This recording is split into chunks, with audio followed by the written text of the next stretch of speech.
Hi everyone, it's Roger here from What's On at disneyplus.com with a quick Disney Plus news roundup. We're going to be talking about how some of those removed Disney Plus originals have come back. Also going to be talking about Disney having a big crackdown on password sharing. And also my thoughts on the new episode of Ahsoka. But before we go any further, make sure you do hit that subscribe button to keep up with the latest Disney Plus news. Let's start off talking about some of the Disney Plus originals that got removed from Disney Plus earlier this summer as part of an impairment charge, which saw Disney write off over $2 billion worth of content to help kind of make their streaming services a lot more profitable.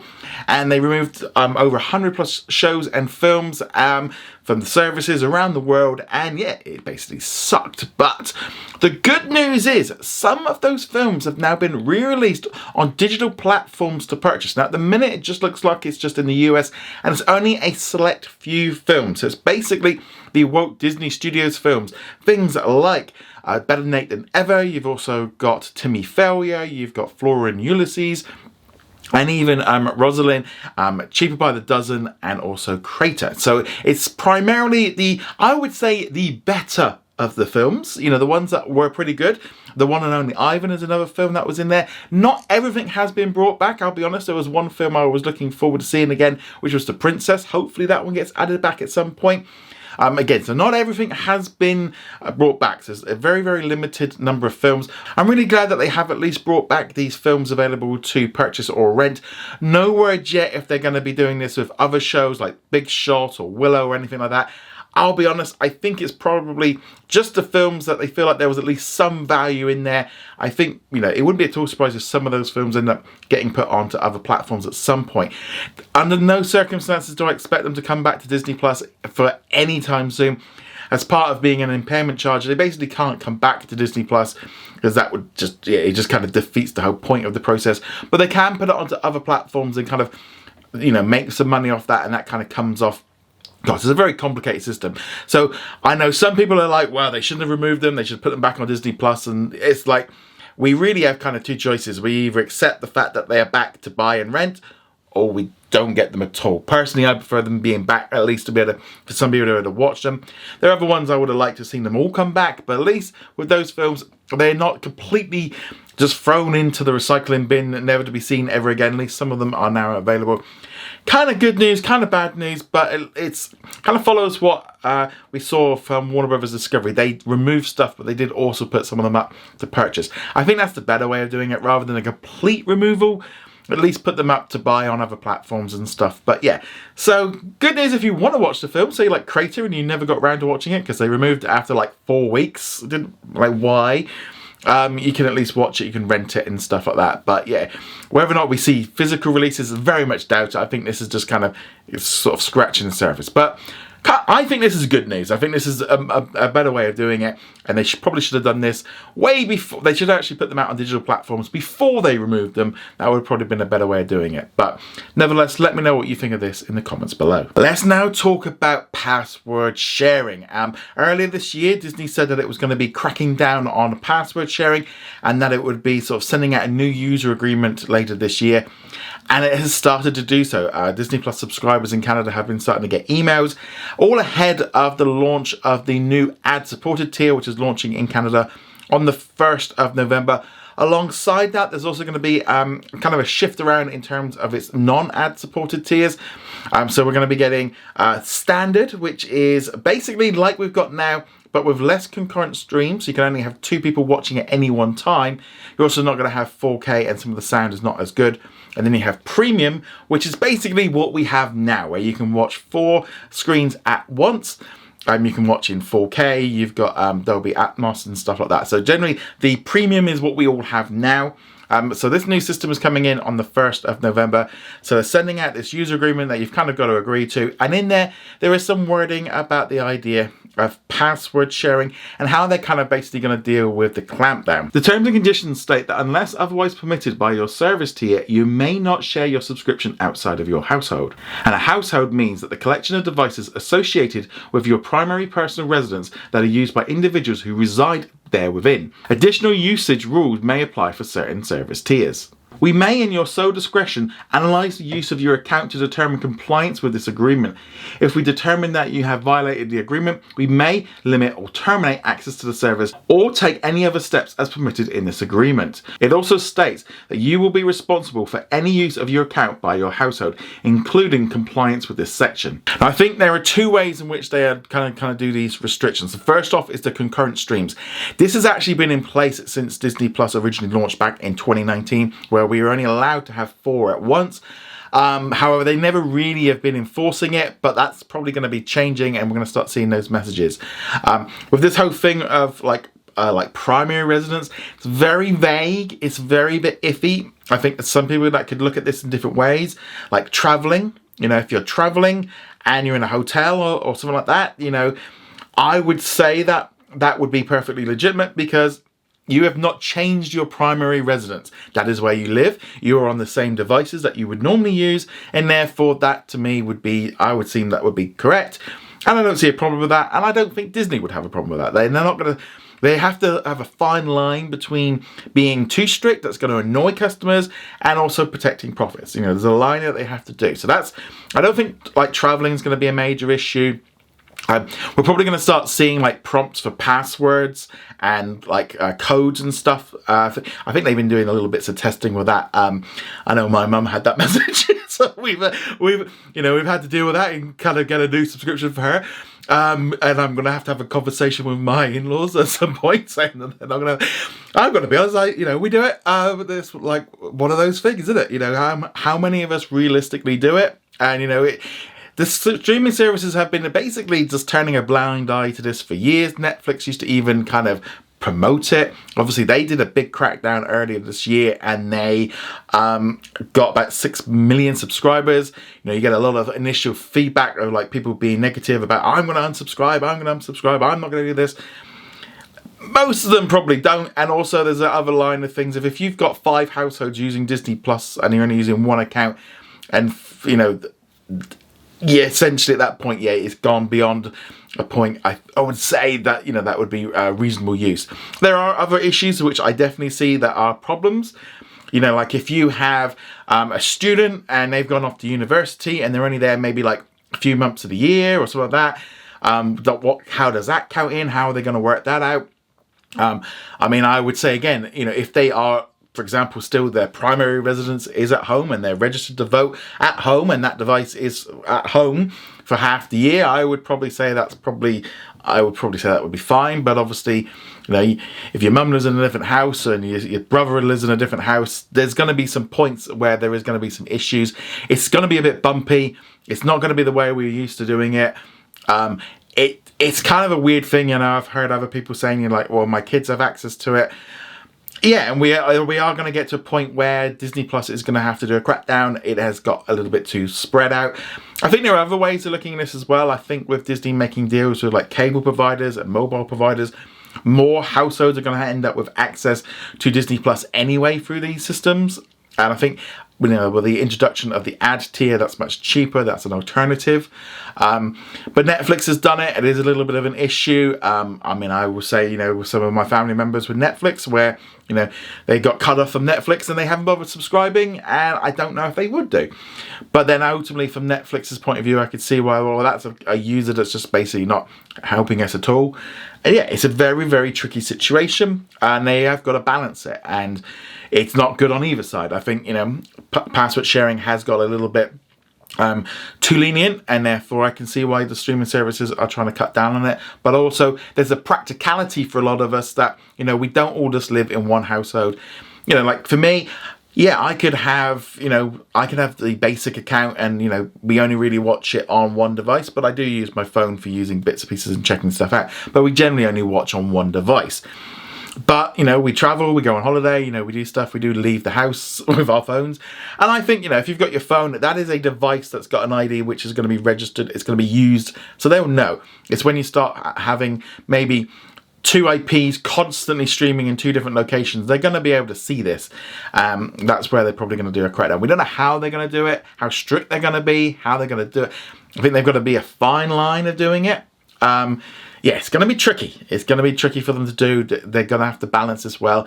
If they go too strict, it's going to backfire. If they go too lenient, it's not going to work either. I think the concurrent stream system is maybe the way to go, and that's kind of the easiest way of doing it, and going, well, you can only watch two streams at once, and if you're sharing it with 3 family members and you're trying to watch it in the evening, and when the new Ahsoka episode drops, yeah, one of you ain't getting in. So I would imagine if you're the owner and you can't get in, you change that password. But you know what I mean. I think there is this line, and I think we've got to look at it.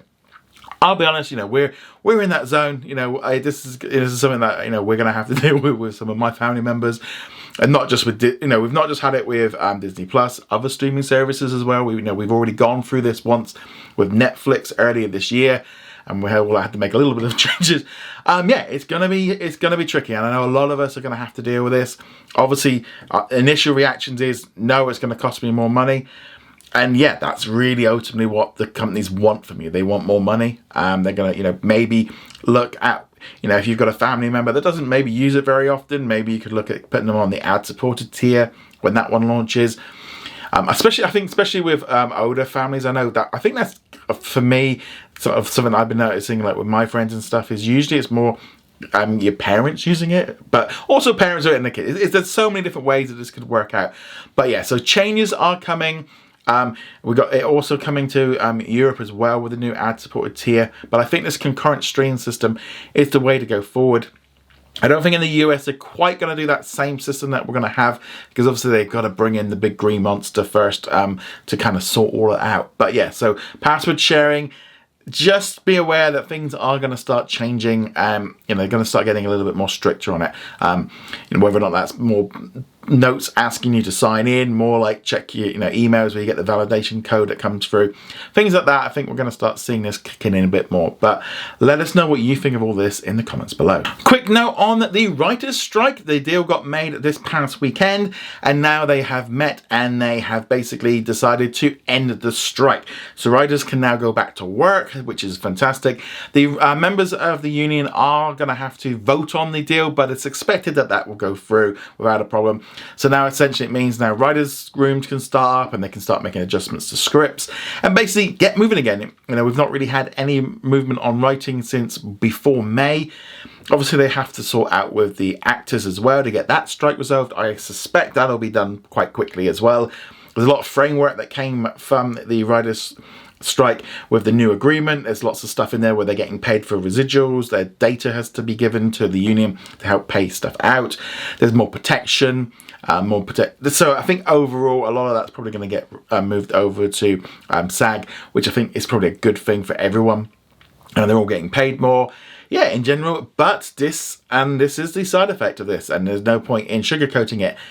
With the studios having to pay out more for residuals and more to make stuff and to create stuff, ultimately, yeah, we as consumers are going to be the ones that will ultimately pay for this. This is why we're going to see those password crackdowns, why we're seeing price rises.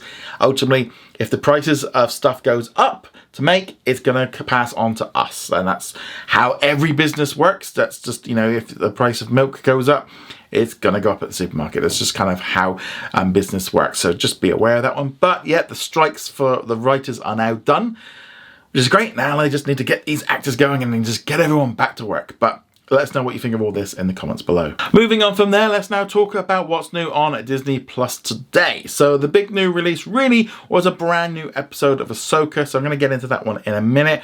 Other new releases. In the US and in Canada last night, we did have the first episode of Dancing with the Stars, the new live show. So that was live streamed, and then it's also available on demand, so you can check that one out now. There was also a new Latin American series, El Pop, so you can check that one out. Additionally, we did get some new other content, like here in the UK, we've got new episodes of Welcome to Wrexham, the Emilio Show, and other bits and pieces. But let's now jump into my thoughts on today's episode of Ahsoka. So let's say there is going to be some mild spoilers in here, but let's jump into it. So my initial thoughts, and another fantastic episode. I really enjoyed this one. This was where everything kind of came together. We got the penultimate episode of the series leading up to next week's, where I'm guessing we're going to end up having like maybe Ahsoka and the crew like stuck in time or stuck where they are so that they have to get back and Thrawn gets back or something like that. That's where I'd imagine things are going to happen, because they're setting up the new film, they're setting up the new series and stuff. I did like the fact that there was little nods in here to what's happened in The Mandalorian, because they're all going to start having a big crossover. Couple of big cameos. There's one specifically with C-3PO. I mean, that was something I was expecting. In some way I liked it, but it seemed a little bit of a cheap way of getting Hera out of situation with the committee. Though I do think that guy that's on the committee, I think he's Imperial. There's something dodgy going on with him, because he's fighting very hard for someone that doesn't seem to agree with him. But that's my own little thing. Thrawn again in this was great. There's loads of action, it was a very action-packed episode. Great seeing Ezra kind of using the Force and stuff. I thought that was good. Yeah, in the fight, sort of the battle with Ahsoka and stuff, I thought that was interesting, with the fact that she actually didn't even want to fight him. She just kind of got away from him. Yeah, lots of action. I kind of feel bad for the little Teenage Mutant Ninja Turtles, where they can't really fight, but they can throw stuff, and they just basically lock down, which is kind of in some way like a turtle anyway. And you don't really think of fighting turtles unless they're ninjas. But yeah, I like this whole thing. I mean, it's going to be a shame when he leaves them, because obviously it's been Ho for a while. But yeah, I also like the fact that they even had that like little dog thing was inside the shell with them, kind of being protected. Because at one point I did think, well, what about the dog? What's happened to that one? And he was inside, so I did like that. But yeah, so overall, I really enjoyed it. Great episode.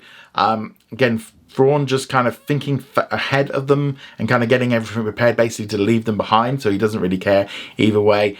Lots of great stuff in this episode. I thought it was fantastic. But yeah, let me know what you thought of it in the comments below.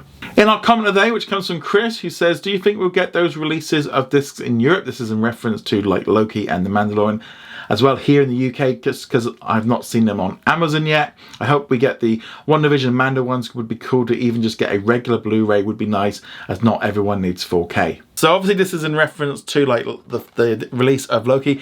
Now I know here in the UK, Zavi have actually got them, and they're going to be selling the Mandalorian stuff. Now with regards to kind of, this one is actually the Blu-ray version. It's not the 4K version, so there is like two different versions of it. I'll be honest, I actually think this is the best way for them to do it, is just put out like one version, or like keep it simple. You don't need that, you are paying obviously for a steel case book, but as we're seeing with physical media kind of dropping off, it's becoming more of a niche product, and therefore keeping costs down by maybe just making one thing for collectors who are the prime audience. I think, we've just been hearing this past week that Target are going to be removing physical media from their stores in the US. They're going to be going. So therefore it just makes more sense to just kind of make these versions nice, make them look good for collectors, and keep things simple. I think that's the best thing business-wise. I think that has been one of the problems with some of the physical media stuff, of having too many SKUs, too many different variants, too many covers. It might be alright for collectors, but I think they've spread it out. When they release a DVD version, they did DVD, Blu-ray, 4K, maybe just kind of have a physical. I also think there was a big mistake with physical, with trying to run too many formats all at once. I think that was a big problem. I think it like diluted what devices people have and stuff. But yeah, so you can find them at retailers. Not everywhere has. I know, like in the Netherlands and stuff, they've been having difficulty. So you might need to import it. This is going to become something that's going to become much more of a bigger issue moving forward for many countries, as they are removing their physical ones. But if you do want it, you're essentially going to have to pay for it, unfortunately. But because there's just less and less people wanting them, and so it's supply and demand, and the supplies are lower, so the demands, it's just one of those things. But let me know what you think of all this in the comments below. Go check us out over at what's on at disneyplus.com. Like, follow, and subscribe, and I shall see you guys soon. Laters.